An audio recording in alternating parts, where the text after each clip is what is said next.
Hello বন্ধুরা, আজকে আমি এই সিম্পল আর সুন্দর লুকটা সবার সাথে শেয়ার করব। আর এই লুকটাই রয়েছে একটা minimal base R smoky I. তো সবার প্রথমে অ্যাজ ইউজুয়াল আমি ফেসটাকে ক্লিন করে নিচ্ছি। আর এটাই হচ্ছে লং লাস্টিং বেসের জন্য সব থেকে গুরুত্বপূর্ণ, নিজের ফেসটাকে আগে ক্লিন করে নেওয়া। কারণ আমাদের ফেসে অনেক রকম অয়েল ডার্ট থাকে, তাই জন্য আগে ফেসটাকে ক্লিন করে নিতে হয়। তো ক্লিন করে আমি একটা প্রাইমার লাগিয়ে নিচ্ছি, তারপরে ডট অ্যান্ড কি এর এই স্টোভ ক্রিম প্লাস ময়শ্চারাইজার লাগিয়ে নিচ্ছি। তো শীতকালে আর আমি আলাদা করে ময়শ্চারাইজার লাগালাম না। তো তারপরে আমি ক্রাইলনের একটা ডার্মা বেস কনসিলার লাগিয়ে নিচ্ছি। আর আমি আজকে ফাউন্ডেশন অন্য কিছু দেবো না, এটাই আমি ভালো করে ব্লেন্ড করে নিলাম।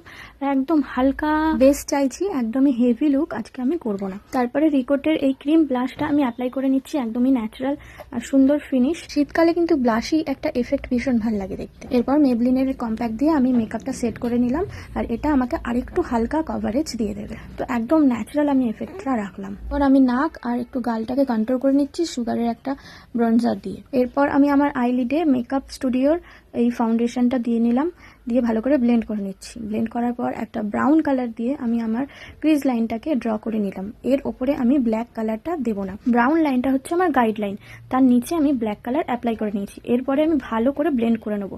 একটা চোখ আমি ব্লেন্ড করেছি, আর এই চোখটা আমি সবাইকে ব্লেন্ড করে দেখাচ্ছি। তো ব্রাউন কালারের সাথে ব্ল্যাক কালারটা ভালো করে ব্লেন্ড করেছি, কিন্তু এমনভাবে ব্লেন্ড করতে হবে যাতে ব্ল্যাক কালারটা উপরে না চলে যায়। চোখের নিচটাতেও আমি একটু ব্ল্যাক আর ব্রাউন কালার অ্যাপ্লাই করে নিলাম। এরপরে একটা আমি ব্ল্যাক কালারের শিমার অ্যাপ্লাই করছি। আর যারা ম্যাট ফিনিশ চাইছো তারা শিমারটা না দিলেও চলবে। তো মাস্কারা আমি ভালো করে লাগিয়ে নিলাম।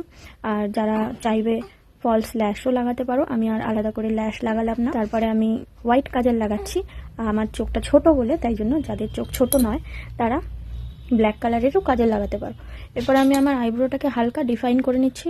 আমার তো একদমই আইব্রো করা নেই, সেই কারণে বেশি কিছু করলাম না। এরপর একটা ফিক্সার দিয়ে লিপস্টিক লাগিয়ে নিয়েছি, লাগিয়ে আমি হাইলাইটার লাগিয়ে নিলাম হালকা করে। আর যদি কেউ এটাকে ডে লুক করতে চাও তো হাইলাইটারটা স্কিপ করতে পারো। চোখের ইনার কর্নারেও কিন্তু আমি হাইলাইটার অ্যাপ্লাই করেছি, আমার চোখটাকে একটু পপ আপ দেখানোর জন্য। তো এটা ছিল আজকের লুক, একদম মিনিমাল বেস। যেহেতু আমার পিম্পল আর অ্যাকনি মার্কগুলো অনেকটাই কমেছে, তাই আমি এই সিম্পল মেকআপটা আজকে করলাম, না হলে আমাকে হেভি মেকআপ করতে হতো সবকিছু কভার আপ করার জন্য। আজকের মেকআপটা কেমন লাগলো আর এরপর তোমরা কেমন ধরনের মেকআপ দেখতে চাইছো সেটাও জানাও। আজকের মতো টাটা।